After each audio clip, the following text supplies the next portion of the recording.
दोस्तों, अब ऐसा लग रहा है कि 9 महीने से चल रही गाजा जंग खत्म हो सकती है। दरअसल अमेरिका के द्वारा दिए गए एक प्रस्ताव को हमास ने मान लिया है, एक्सेप्ट कर लिया है, जिसके चलते अब यह उम्मीद जगी है कि गाजा में सीजफायर हो सकता है और यह मुकाबला हो सकता है कि हमेशा के लिए खत्म हो जाए। आगे इसके बारे में हम आपको बताएंगे कि दरअसल अमेरिका ने ऐसा क्या प्रस्ताव हमास को दिया है जिससे हमास राजी हो गया है और इसके चलते अब हमास और इजराइल के बीच चल रही यह जंग रुक सकती है। इसमें क्या कंडीशंस हैं, क्या मांगे रखी गई थी, इसकी पूरी जानकारी आपको देंगे। साथ ही साथ गाजा से कई और अहम खबरें सामने आ रही जो हम आपको बताने वाले हैं। उससे पहले अगर आप भी चाहते हैं कि गाजा में इमीडिएटली सीजफायर होना चाहिए तो कमेंट सेक्शन में अपना फीडबैक जरूर दीजिए। ऑनलाइन जानकारी न्यूज को सब्सक्राइब करिए और बेल आइकन को प्रेस करना ना भूलें। दरअसल गाजा में इजराइल और हमास के बीच पिछले 9 महीने से चल रही जंग में सीजफायर की उम्मीद एक बार फिर बढ़ गई है। इजराइल के बाद हमास ने भी अमेरिकी प्रस्ताव को स्वीकार कर लिया है। इस प्रस्ताव के तहत सीजफायर 3 चरणों में होगा, ऐसी खबर सामने आ रही है, जो दोनों पक्षों के प्रस्ताव की शर्तों को बिना देरी और बिना शर्त लागू करने का आग्रह करता है। इसे इजराइल ने हालांकि पहले ही स्वीकार कर लिया था, लेकिन हमास सहमति नहीं था, जिसके चलते यह प्रस्ताव अभी तक पेंडिंग था, लेकिन अब इसको हमास ने एक्सेप्ट कर लिया है। इस प्रस्ताव के पहले चरण में महिलाओं, बुजुर्गों और घायलों सहित बंधकों की रिहाई, फलस्तीनी कैदियों की अदला बदली, आबादी वाले इलाकों से इजरायली सेना की जो है वापसी, उत्तर घर वापसी और बड़े पैमाने पर मानवीय मदद सहित पूर्ण युद्ध विराम शामिल बताया जा रहा है, जिसको अब हमास ने एक्सेप्ट किया है। दूसरे चरण में गाजा में बंधकों की रिहाई के बदले दुश्मनी का पूरी तरह खात्मा और गाजा से इजरायली सेना की पूर्ण वापसी होगी।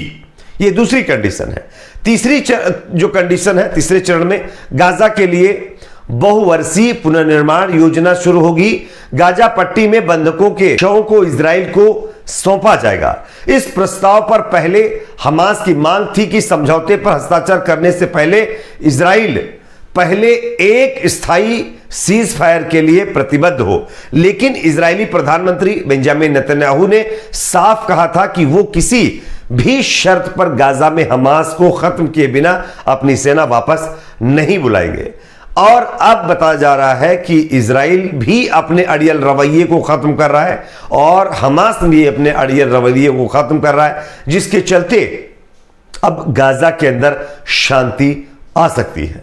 दरअसल हमास और इजराइल के बीच 9 महीने से लगातार मुकाबला जारी है और इस मुकाबले को कोई अभी तक जीत नहीं पाया है। जिस इजराइल ने यह कहा कि उसकी सेना बहुत पावरफुल है और सुपर पावर में इसकी गिनती होती है, वो सेना अभी 9 महीने से गाजा पट्टी में मुकाबला कर रही है और 20,000 से कम सैनिक वाले हमास को नहीं हरा पा रही है। हालांकि दावा तरह तरह के किए जा रहे हैं, लेकिन उसमें कामयाबी इजराइल को नहीं मिल पा रही है और इसके चलते अब इजराइल को घुटनों पर आना पड़ रहा है और हमास की कई शर्तों को मानने वाले प्रस्ताव पर रजामंदी दिखाना पड़ रहा है। खैर, उम्मीद है कि जल्द यह सीजफायर होगा और गाजा के जो लोग हैं उनको एक तरीके से राहत मिलेगी, ऐसी उम्मीद जो है लोग कर रहे हैं, कई देश कर रहे हैं। हालांकि देखना होगा ये सीजफायर कितने दिनों का होगा और किस तरीके से इसको आगे बढ़ाया जाएगा। हालांकि जो शर्तें थी वो मैंने आपको बता दी है। साथ ही साथ दूसरी जो बड़ी खबर सामने आ रही है ना, कहीं गाजा के लोगों के लिए बहुत ही दुखद है। गाजा में इजराइल ने फिर एक बार आम नागरिकों को टारगेट किया है, जिसमें 6 से ज्यादा गाजा के लोग खत्म हो गए हैं और एक यूनाइटेड नेशन का कार्यकर्ता भी इसमें खत्म हुआ है। इजराइल और गाजा के बीच संघर्ष खत्म होने का नाम नहीं ले रहा है। दोनों में से कोई भी झुकने के लिए तैयार नहीं है। अब एक बार फिर इजराइल ने गाजा के अंदर खतरनाक हमला किया है। अलग अलग इजरायली हवाई हमलों में कम से कम 6 लोग खत्म हो गए हैं, जिनमें एक घर के 2 बच्चे और एक संयुक्त राष्ट्र कार्यकर्ता भी शामिल बताया जा रहा है। यहां तक कि इजराइल और हमास के बीच रुकी हुई संघर्ष विराम वार्ता फिर से शुरू हुई है, तो वहीं दूसरी तरफ इजराइल लगातार गाजा पट्टी में कार्रवाई करता जा रहा है। खैर, 6 लोग खत्म हुए हैं। उम्मीद यह है कि जो सीजफायर को लेकर के वार्तालाप चल रही है वो आगे बढ़ेगी और गाजा के आम लोगों को इससे राहत मिलेगी।